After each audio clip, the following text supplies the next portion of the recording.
Periodismo hoy.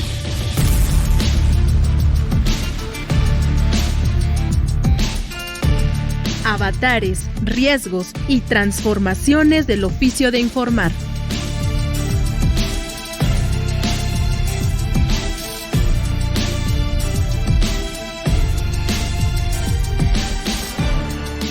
Muy buenas tardes, bienvenidas, bienvenidos a su programa especializado en temas de periodismo, Periodismo Hoy. Yo soy Alexia Cervantes y me acompaña el periodista Andrés Solís, como en todas las emisiones. Así que, Andrés, bienvenido, este es tu espacio.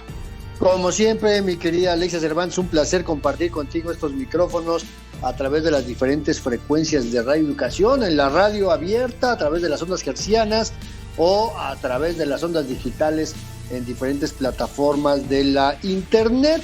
Y ya que estamos hablando justamente de Internet y que hablábamos hace unos días del impacto que está teniendo la escasa venta por el escaso consumo de medios impresos, pues hoy vamos a hablar más del tema, porque en la última década, solo para que se den una idea, en la última década la industria de los periódicos impresos ha experimentado no solamente una transformación tecnológica, sino una caída espeluznante, porque la reducción en la lectura de periódicos en papel, que tiene mucho que ver con el desarrollo de las plataformas digitales y el acceso a las noticias en línea, pues está llevando a que los mismos periódicos estén imprimiendo menos ejemplares. Estamos hablando de menos tiraje y consecuencia, pues es que también está afectando el ingreso de las empresas periodísticas que aún tienen versiones en papel.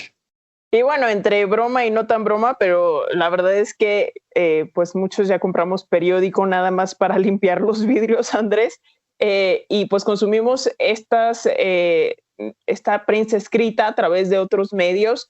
El mismo Digital News Report de este año lo dice y lo vamos a abordar también próximamente aquí en Periodismo Hoy. Y bueno, pues esta situación plantea interrogantes sobre también el impacto en la calidad del periodismo, en los salarios, en las condiciones laborales de redactores y de reporteros. Y es que cuando hay menos ingresos, obviamente los dueños de estos medios de comunicación le pegan al nivel más bajo de la cadena, ¿no? Es decir, a quienes trabajan la nota, a los reporteros, a los periodistas, a los redactores, a los fotógrafos, y vaya, utilizan este asunto del dinero como pretexto para todavía precarizar más la situación laboral. Y hoy vamos a hablar de estas cuestiones con Francisco Vidal Bonifaz. Él es doctor en economía con orientación en historia económica, es economista, es periodista y pues nos va a ofrecer su perspectiva experta sobre estos desafíos, sobre el futuro del periodismo impreso.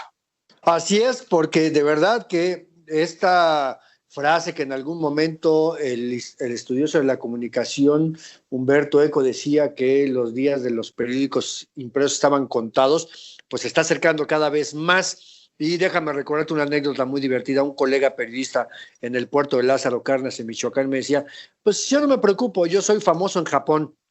Y todo el mundo le decíamos, ¿y por qué? Pues porque con mi periódico envuelven las papayas que exportamos, ¿no? De ese tamaño. Es okay. Y pues sí tenía razón, ¿no? Nadie le entendía sus notas, pero pues su nombre aparecía en Japón. Pero bueno, antes de entrar en materia, como siempre, como cada semana, vamos a ver qué es lo que tenemos preparados para todos y todas en la agenda Periotips. Periotips. Noticias y recomendaciones de la agenda periodística de hoy.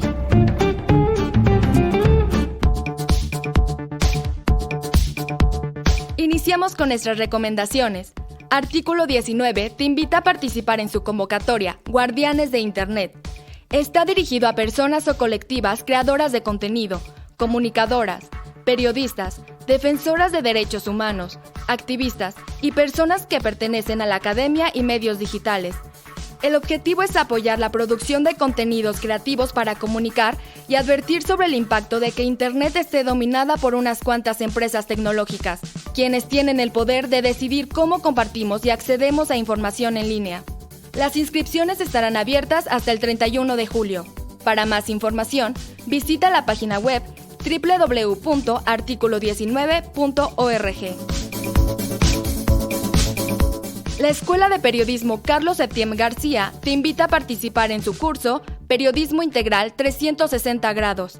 El objetivo es que las y los participantes desarrollen de manera 100% práctica las habilidades que un periodista debe tener actualmente, desde el manejo preciso de la voz hasta el diseño y edición en plataformas digitales y así realizar contenidos asertivos para los distintos tipos de audiencia. Está dirigido a locutores, maestros, profesionales interesados en la creación de contenidos digitales en el ámbito laboral o personal y para público en general a partir de 15 años. Se llevará a cabo del 31 de julio al 10 de agosto. Inscríbete en la página web www.septien.mx. La Universidad Autónoma Metropolitana Unidad Coajimalpa te invita a ser parte del taller de periodismo narrativo, literatura y crónica. Está dirigido a estudiantes de periodismo y comunicación, periodistas y personas del mundo literario que quieran aprender a narrar hechos periodísticos responsables y llamativos. El objetivo es que las y los participantes adquieran herramientas narrativas para crear sus propias obras y piezas periodísticas con profundidad, originalidad y alta calidad para que informen, inspiren y conmuevan al público lector. Se llevará a cabo los días 20, 23, 25 y 27 de julio. Para más información, envía un correo a contacto@fdeperiodismo.com. El Premio Alemán de Periodismo Walter Reuter convoca a participar en su 18ª edición bajo el lema Democracia, más allá de las elecciones. Participan trabajos que a partir de una mirada periodística analicen los riesgos, retos y oportunidades de nuestras democracias. Se abordarán temas como impactos positivos y negativos de las nuevas tecnologías, la presencia creciente de discursos de odio y campañas de desinformación en redes sociales, entre otros. Podrás postularte hasta el 1 de agosto. Para más información, visita la página web www.papwr.com. Gracias por su atención a esta NotiAgenda Periotips. Recuerden que estamos aquí pendientes en las redes sociodigitales. En Facebook nos encuentran como Periodismo Hoy, en X, lo que era Twitter, estamos como @hoyperiodismo, y también recuerden que a través de estas plataformas, además de poner atención a sus mensajes, también les compartimos nuestro podcast para que lo puedan descargar directamente en la página de internet de Radio Educación, www.medioradio.edu.mx. Ahí encuentran el micrositio de Periodismo Hoy y pueden descargar y los que se han emitido en el último año para que lo puedan, insisto, compartir con quien ustedes deseen. ¿Y qué te parece, Andrés, si también les compartimos algunas pistas, algunos datos de nuestra sección Un Día en la Prensa? Este espacio, nuestro espacio final en esta emisión, en el que hablamos de sucesos históricos, de efemérides, de su abordaje y sus repercusiones en el periodismo. Y la cápsula de hoy gira en torno a un día que se celebró por primera vez el 11 de julio de 1990 en más de 90 países. Se conmemora para destacar la importancia de cuestiones de población, de salud sexual, de salud reproductiva, de igualdad de género en la agenda para el desarrollo mundial. Y bueno, pues si tienen alguna idea concreta sobre el tema de esta cápsula, nos pueden enviar un mensaje con la respuesta a nuestras vías de comunicación y de paso llevarse el libro Semillas de Periodismo de Omar Raúl Martínez, que tenemos disponibles para ustedes, para quienes quieran participar en este ejercicio de trivia. Mientras tanto, pues quédense y acompáñenos a platicar con el buen Paco Vidal.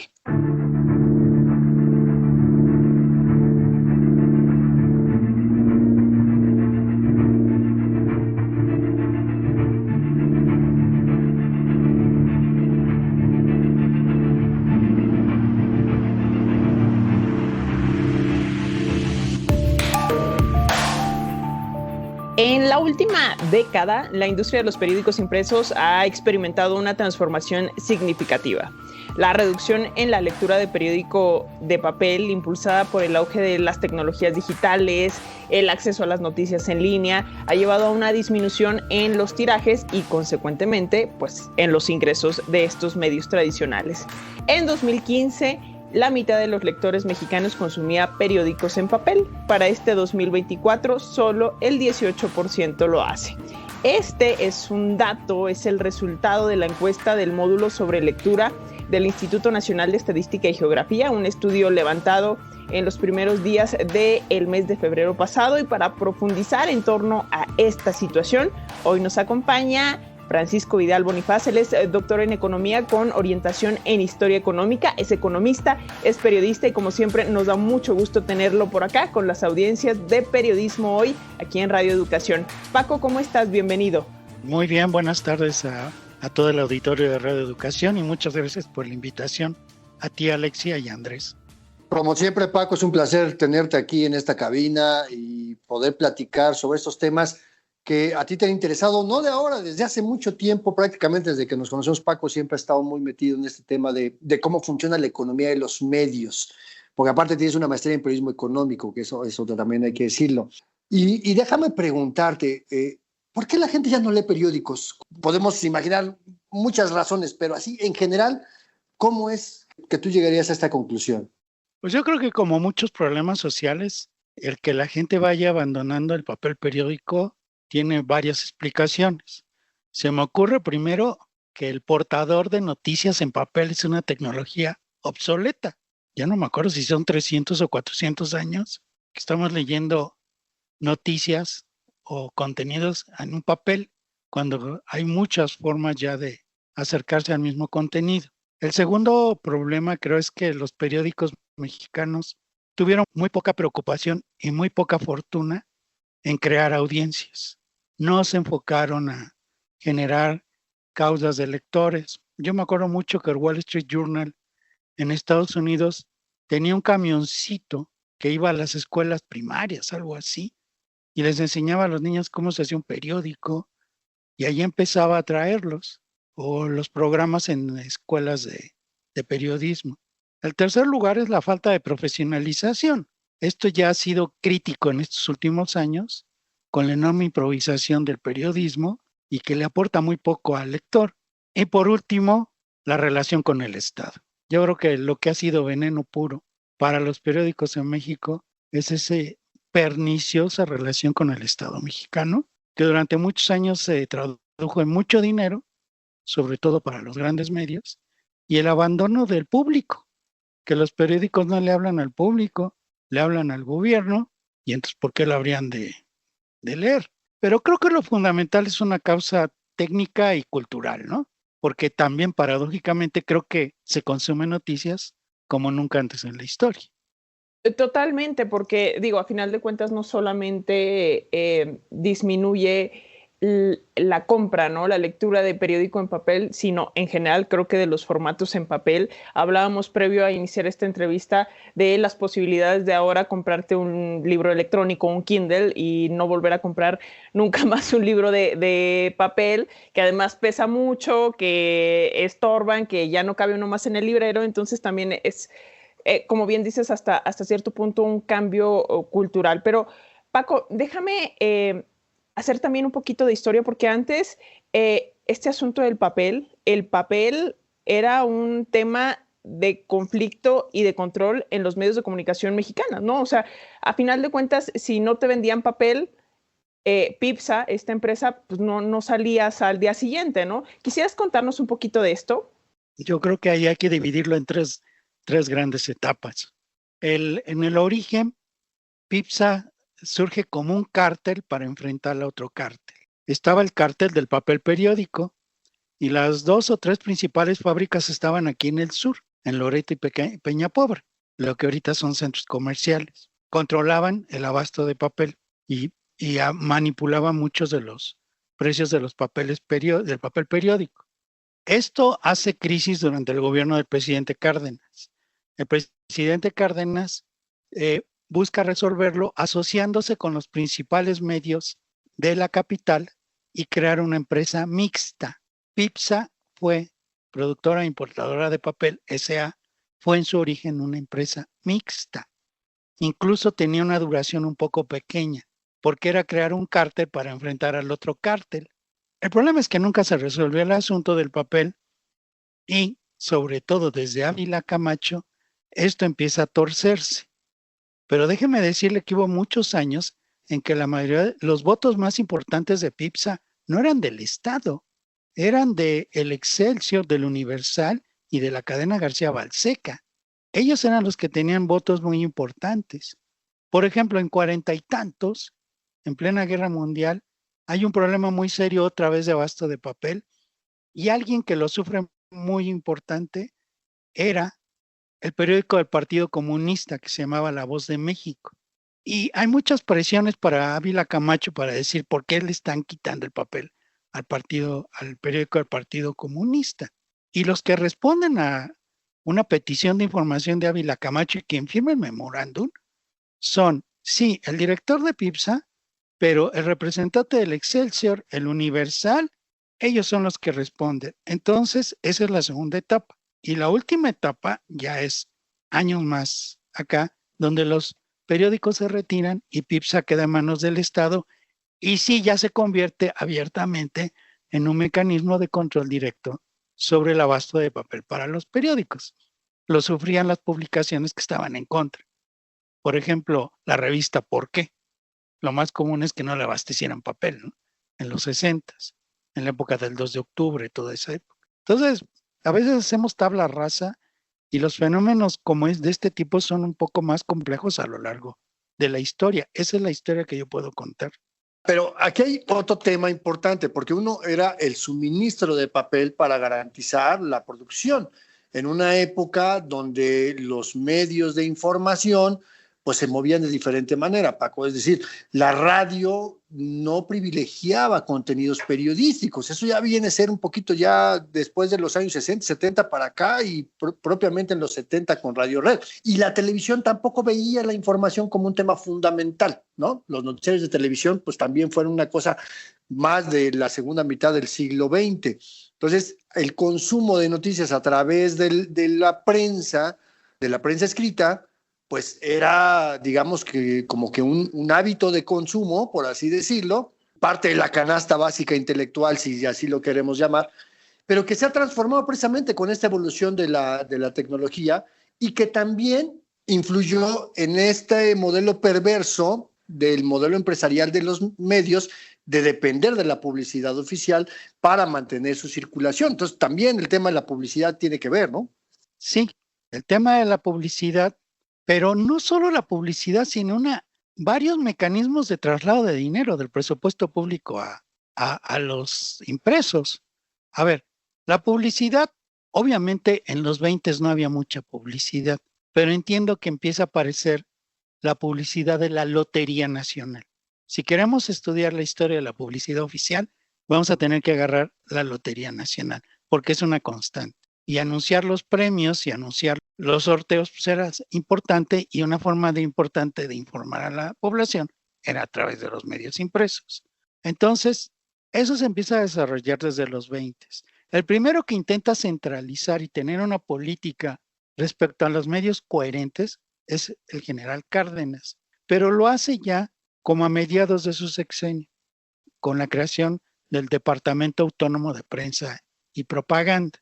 Acaba el gobierno del general Cárdenas un poco antes y se disuelve el departamento y se crea la Coordinación Nacional de Información o Dirección General de Información, que depende de la Secretaría de Gobernación. Y ellos son los que empiezan a gestionar publicidad y todo. Ya con Ávila Camacho empieza a aparecer otro tipo de publicidad pública en los medios del Estado. Empieza a aparecer la publicidad Nacional Financiera. Empieza a aparecer la publicidad de otros bancos públicos. Empieza a aparecer la publicidad de la campaña contra el analfabetismo y la infaltable de la Lotería Nacional. Pero empiezan a generarse otro tipo de relaciones. Por ejemplo, créditos. Nacional Financiera históricamente ha dado créditos y muchas veces no los han pagado. Y eso ha creado que, por ejemplo, García Balseca tenía créditos y garantía de créditos. Cuando no los paga, el gobierno absorbe a García Balseca. No era para que se lo quedara Echeverría, era porque pues debía muchísimo dinero García Balseca. Créditos, avales. Por ejemplo, antes era bien importante para los periódicos una tarifa especial de telégrafo por la información que recibían de los corresponsales vía telégrafo. Eso nosotros pues no nos imaginamos porque pues ¿qué es el telégrafo, ¿no? O una franquicia postal especial de correos para poder distribuir el periódico vía postal. Exenciones de impuestos, las todos los aranceles para la importación de tintas, de maquinaria, de equipos. Todo eso era una maquinaria más el chayote y los regalos, ¿no? Entonces se empiezan a crear todo. Lo que debemos entender es que la publicidad a partir de Fox es lo que más brilla, pero antes de Fox hay muchos mecanismos para trasladar dinero del presupuesto a los periódicos. Oye, Paco, y ya con todo digamos, este contexto histórico que nos hace entender más en dónde estamos parados, yo quisiera preguntarte si tienes datos respecto a cómo esta tendencia de la que hablábamos de ya no comprar periódicos en papel, cómo ha afectado el tema de los tirajes y de los ingresos que, pues digamos, tal cual tenían estos medios de comunicación, estos periódicos, por la venta directa de los periódicos. La pregunta es muy interesante porque la estadística es inexistente y ese es el otro gran problema. Cuando doy clases siempre le platico a mis alumnos que la Asociación de Periódicos de Estados Unidos tiene una estadística hecha por la asociación de volúmenes de tirajes, ventas e ingresos de hace un siglo. Lo hacen entre todos. Aquí siempre se engañaba. Todo mundo que ha trabajado en un periódico en México, bueno, no en todos, pero en una enorme mayoría, sabe que las cifras de tirajes no eran reales, estaban inventadas. Y peor, los ingresos. Por ejemplo, en Estados Unidos es muy común, en el auge de los periódicos impresos, que cotizaran en la bolsa de valores. En Nueva York Times, en Washington Post, Los Angeles Times, el Chicago Tribune, o sea, y más, muchos más. Era relativamente sencillo ver cómo iban sus ingresos. En México solamente una vez estuvo en bolsa el Universal y en un periodo corto de tiempo. Así es como medio secreto de Estado. Hay ciertas estimaciones de INEGI, pero son muy irregulares. Lo que sí es evidente es de que pues, el tiraje se está viniendo abajo. Y la encuesta de Molec lo dice, ¿no? ¿Para qué tiro si no me compran? Si antes el 49%, la mitad de la población, leía periódicos y todavía en 2015, en 2024 son 17%. Suponiendo los márgenes de error, podríamos hablar del 15%. Eso es lo que ha caído o sea, podríamos decir que la circulación se ha desplomado un 63.9%. Y yo estimo que la publicidad es posible que haya caído más o menos lo mismo o un poco más. Porque si ustedes revisan los periódicos impresos, ahora me van a decir dónde yo no los compro. Ok, pero pueden ver las versiones impresas en internet, la edición impresa. Van a ver que la publicidad si no es del Estado y que ha caído mucho, es prácticamente inexistente. Entonces es posible que los ingresos publicitarios se hayan desplomado todavía un poco más. Estamos ante una gran crisis de los impresos y bueno, por eso todos se han vuelto al internet y han dirigido su mirada a poner su información en internet. Pero vamos hacia la desaparición de los impresos, ¿eh? Estamos platicando con Francisco Vidal Bonifaz, economista, periodista, docente universitario, académico, investigador, platicando sobre qué es lo que está pasando con el mercado de los periódicos impresos en este país. No se vayan, vamos a una pausa rápidamente y regresamos aquí a Periodismo Hoy a través de las frecuencias de Radio Educación.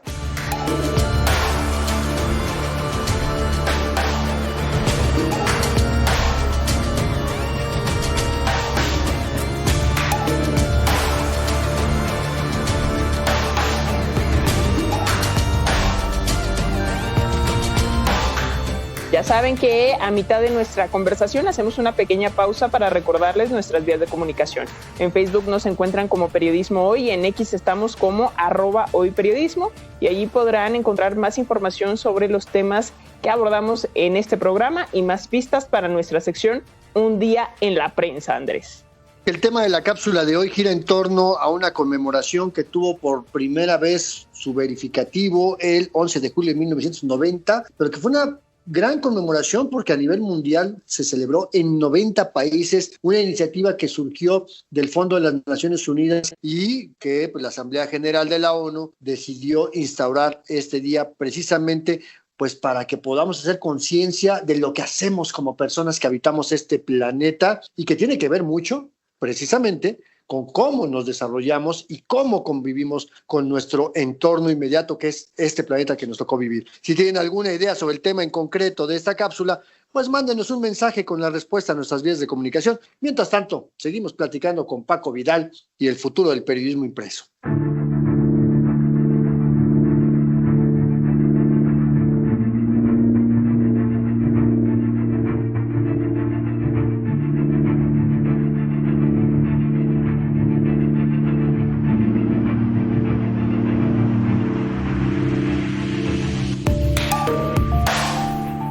Seguimos platicando sobre pues es la realidad. Ni siquiera valdría la pena buscar un calificativo de que si es preocupante, que si es triste, pues es la evolución, ¿no? O sea, hace, pues a lo mejor 400 años, pues nadie pensaba que ya no habría velas para calentar los hogares, ¿no?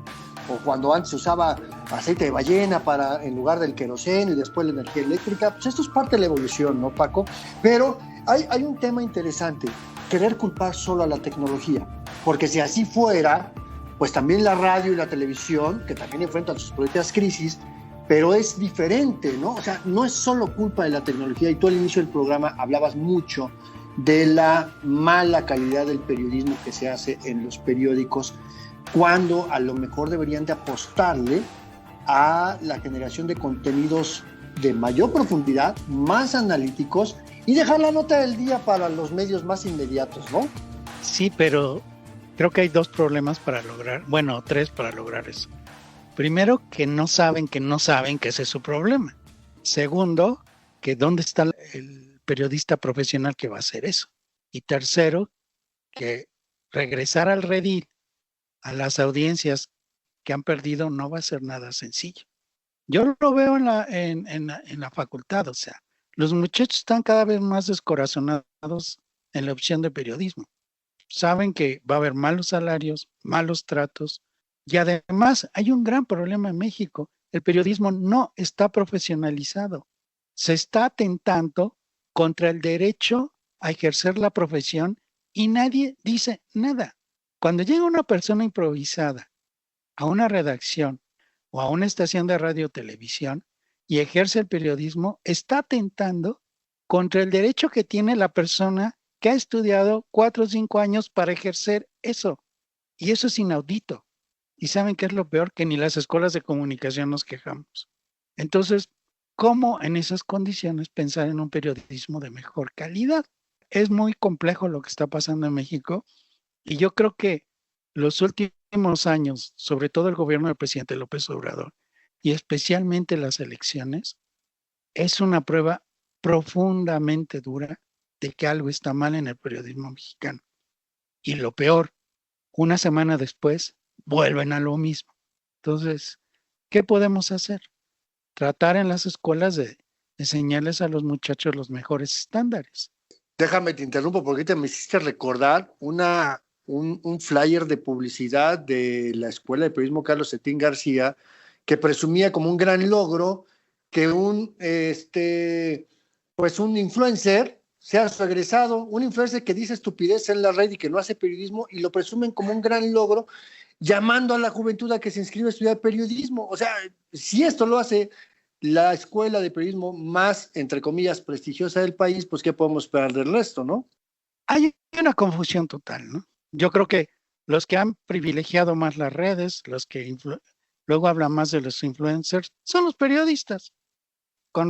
No les deberían ni hacer caso, porque ese no es un trabajo profesional, no es un trabajo periodístico. En todo caso, un influencer es un vendedor, es parte de la cadena de la mercadotecnia.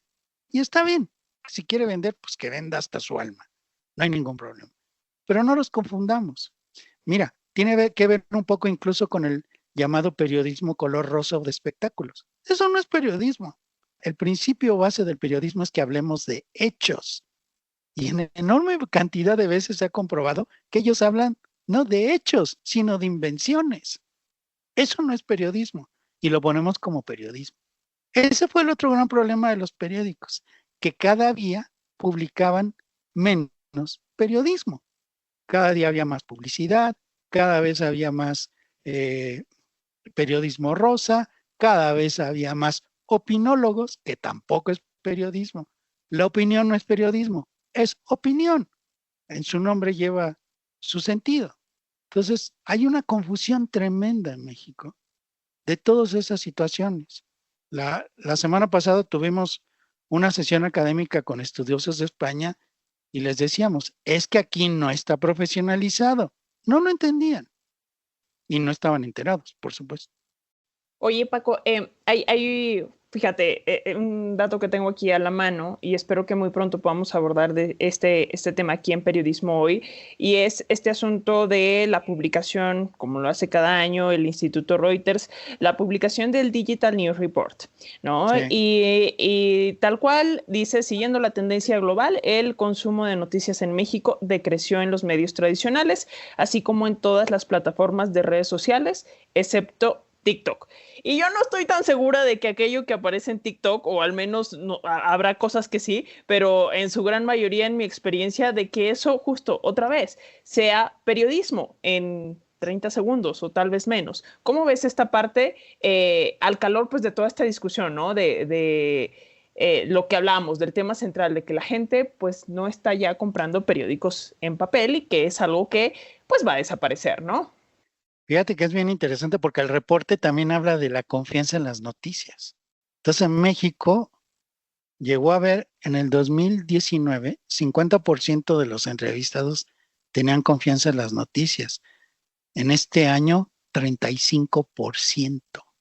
Es un desplome impresionante, mucho mayor que el del resto del mundo. Yo creo que es un problema muy serio del periodismo mexicano que tiene que reflexionar hacia dónde quiere ir, qué quiere ir, cómo quiere ejercerlo. Obviamente, no sé cuántos son los TikToks y eso es muy poco tiempo, sobre todo nosotros que nos tocó vivir en el periodismo en unas etapas tan complejas, porque creo que los últimos 20, 30 años han sido muy complejos. Entendemos a veces lo que comentábamos con Andrés antes de entrar al aire, que se requiere tiempo para entender la situación, para hacer una buena investigación, para procesar la información y entregar un buen producto al consumidor. Y ahora todo lo quieren en 2 segundos, ¿no? Y no entienden la diferencia entre reportar un acontecimiento y redactar una noticia. Y eso es fundamental para entender la función social del periodismo. Pero las propias escuelas están, yo creo que bastante extraviadas en qué se enseña y no. Muchos de los muchachos llegan, por ejemplo, en la UNAM, la mayoría de mis grupos quieren estar en audiovisual, ya ni siquiera en periodismo. Entonces quieren ser productores audiovisuales. ¿Y qué creen? Pues no tenemos las mejores herramientas. Entonces así empiezan los desatinos, ¿no? Andamos chuecos. Es que esa es otra parte también, ¿no? O sea, de repente se invierte la cantidad de escuelas de comunicación con respecto a las de periodismo. Ahora hay más escuelas de comunicación donde les dan una embarrada de periodismo, les medio enseñan lo que son, pues, ni siquiera los géneros periodísticos, porque siguen usando un libro, el manual de periodismo de Leñero y Marín, que es un periodismo de hace 40 años, que no sirve para el periodismo contemporáneo, y pues entonces tampoco es un modelo funcional de educación. Y esta otra, que lo hemos platicado en otros momentos, la brecha entre la academia, lo que se enseña en las escuelas, y el mundo real del periodismo es cada vez más grande, tanto en evolución tecnológica como en el uso de diferentes sistemas, de acceso a fuentes de información, ¿no? Eso tampoco les enseñan en la escuela, como por ejemplo cómo funciona la ley de transparencia, cuáles son los principios éticos del periodismo en materia de protección de datos personales o periodismo con visión de derechos humanos, en fin, muchas cosas que no se están enseñando y que eso evidentemente demerita la calidad de los contenidos. Pero pensemos en este asunto. Si decimos que la prensa impresa está condenada a desaparecer en el corto plazo, ya ni siquiera en el mediano plazo, en el corto plazo, ¿qué tendríamos que hacer para que el periodismo subsista en las plataformas electrónicas, Paco? Yo creo que lo primero que hay que pensar es de que ya no podemos hablar de periodismo así en bulto. Mucho de lo que estamos hablando es el periodismo comercial, pero luego no volteamos los ojos a ver otro tipo de periodismo. Por ejemplo, el que se ejerce en los medios públicos, o ahora hay varias radios comunitarias, han crecido muchísimo las radios comunitarias. Sé que hay bastantes que son para las iglesias, pero bueno, de todos modos han crecido. O lo que se hace en las radios, tú trabajas en alguna, Andrés, de lenguas originarias, ¿no? Ahí hay otro tipo de periodismo. Entonces, primero que nada, creo que debemos tener muy claro deberíamos empezar a distinguir entre formar un periodista para el mundo comercial y los periodistas que pueden cumplir otras funciones. Hay cientos de organizaciones sindicales que tienen sus medios, organizaciones comunitarias, grupos de interés, o sea, y ahí se puede hacer un buen periodismo. Lo importante es formar bien a los muchachos, y yo creo que lo más importante es que las escuelas de comunicación públicas, porque las privadas no van a entender, las privadas van para un negocio, las públicas hagan un reexamen de su currícula. No puede uno ser bueno en todo y empiece a haber un proceso de especialización. Por ejemplo, ¿cuántas escuelas públicas tenemos en la Ciudad de México de comunicación? Pues que una se aboque al periodismo de los organismos comunitarios, que otra se aboque al periodismo comercial, que otra se aboque a herramientas y técnicas, qué sé yo, que se especialicen. Por ejemplo, creo que en la facultad somos buenos en los análisis teóricos y filosóficos sobre la comunicación y el periodismo. Eso es nuestro fuerte. Pues ofrezcamos eso. No todo el mundo quiere eso. Está bien, pues que los que quieran otra cosa vayan a otro lugar. Estoy hablando de políticas de la UNAM, donde hay una discusión teórica, metodológica fuerte sobre periodismo. Claro, ¿qué tiene que ver la facultad con el periodismo real? Bueno, está un poco alejada, ciertamente, pero es buena en un aspecto. Que se fortalezca en eso y que nos pongamos todos de acuerdo para formar a los chicos de acuerdo a las necesidades que hay. Ya no hay un periodista en general. Y lo otro son las especializaciones por temas o géneros, ¿no? Me refiero especialmente, bueno, yo tengo muchos muchachos que también quieren ser periodistas deportivos y creo que en la facultad no es exactamente el mejor lugar para aprender periodismo deportivo. Yo no puedo juzgar esa vocación. Es su decisión de vida.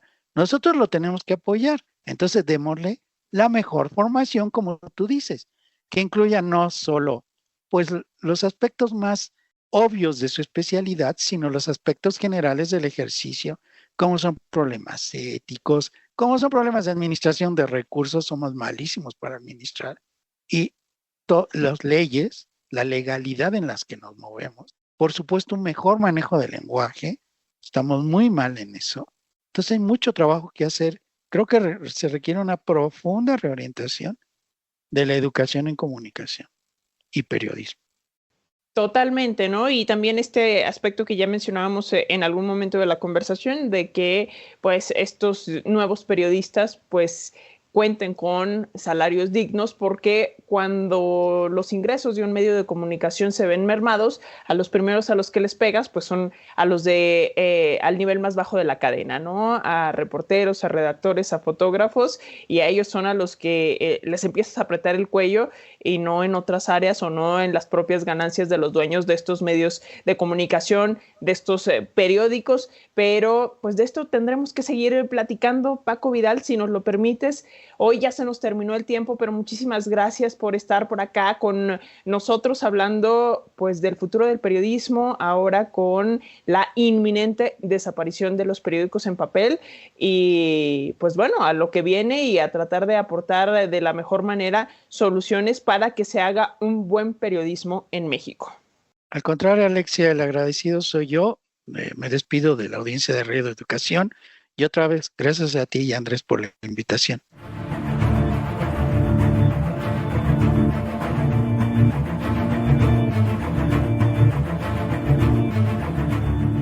Bueno, pues un gran reto, y el futuro de la prensa escrita, pues no sabemos en qué vaya a terminar, pero muy probablemente o se transforma o termina desapareciendo, consumida por la falta de audiencias. Si quieren volver a escuchar esta conversación con Paco Vidal y este programa, por supuesto, en completo, recuerden que está disponible en nuestro podcast en la página www.elloenmedioradio.edu.mx. Ahí está el la sección de podcast, le dan clic ahí se encuentra el micrositio de Periodismo Hoy con esta emisión y las que se han emitido en el último año, para que si así lo desean, lo puedan volver a escuchar las veces que quieran, donde quieran, descargarlo en sus dispositivos e inclusive poderlo compartir. Totalmente, Andrés, por si lo quieren compartir por ahí con alumnos, con amigos, con la familia, mandarlo a través del grupo de WhatsApp, pues ahí está esto disponible en www.medioradio.edu.mx. Pero ¿qué te parece si vamos ahora a nuestra sección final, a Un Día en la Prensa, este espacio que déjenme decirles que escribe Andrés Solís, y en él recordamos distintos sucesos históricos, efemérides y su abordaje en el periodismo? Y el día de hoy este espacio lo dedicamos para hablar en torno a un día que se celebró por primera vez un 11 de julio de 1990 en más de 90 países. Escuchen bien, ¿de qué se trata?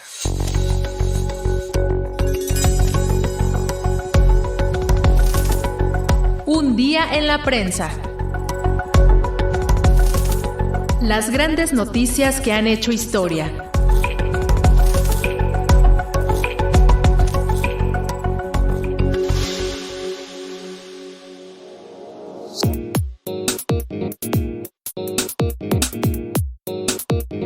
Son fuente de información, son origen y destino de las noticias que las y los periodistas generan todos los días, y son parte importante del desarrollo del planeta.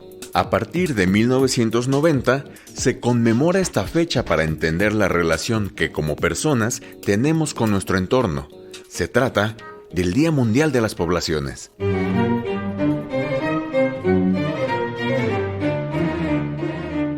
Hasta inicios del siglo XIX, se estima que la población mundial superó por primera vez los 1.000 millones de personas, luego de unos 10.000 años de presencia de la especie humana sobre el planeta.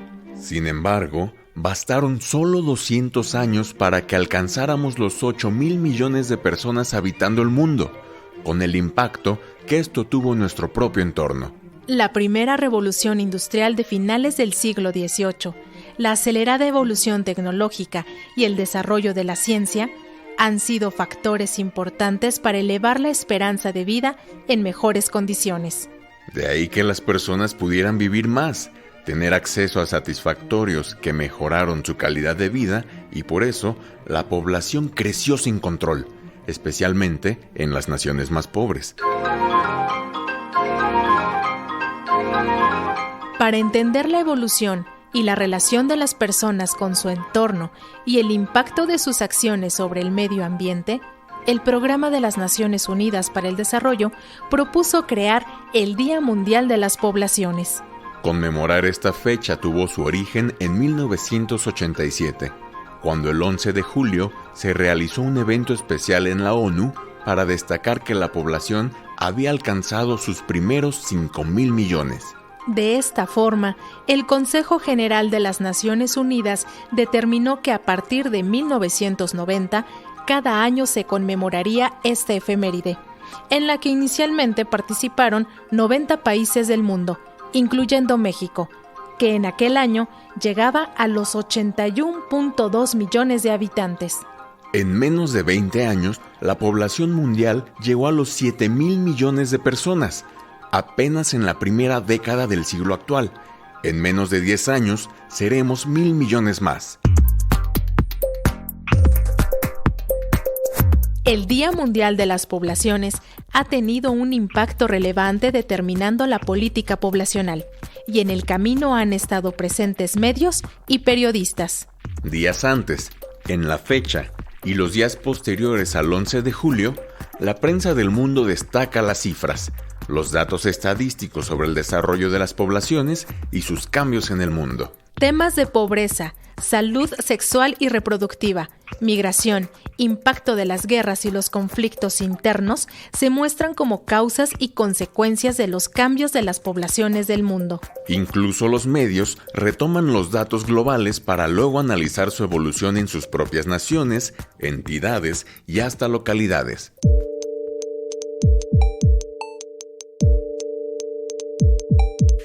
Hoy el mundo tiene más de 8.000 millones de habitantes.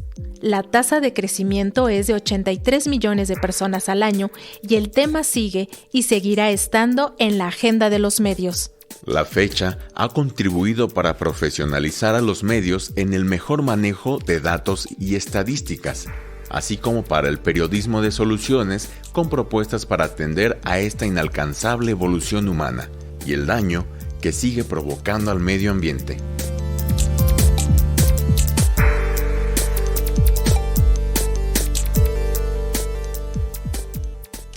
Bueno, se agotó el tiempo, es hora de despedirnos. Como siempre, muchas gracias por sintonizarnos a través de las distintas frecuencias de Radio Educación, en AM, en FM, en onda corta, a través de las ondas hertzianas, pero también a través de todas las plataformas digitales que pues tenemos a nuestra disposición y donde pueden encontrar la señal de Radio Educación en Facebook, en YouTube, en X. Y bueno, pues como siempre, este programa no es posible si no hay una audiencia que nos escuche. Recuerden que seguimos la conversación en nuestras redes sociodigitales. En Facebook somos Periodismo Hoy, en X somos @hoyperiodismo. Y mientras tanto, Alexia Cervantes, como siempre, un placer compartir contigo este espacio. El gusto es mío, Andrés Solís. Hasta la próxima.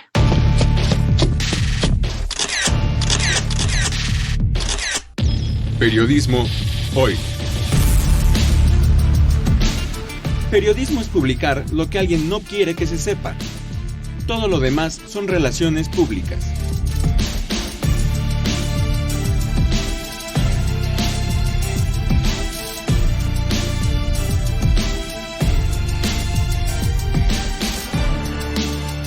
Trabajamos para usted en el Servicio Social Karen Sanabria y Viridiana Ortega.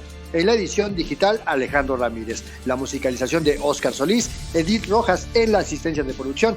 En la conducción, Alexia Cervantes y Andrés Solís en una producción a cargo de Graciela Ramírez para Radio Educación.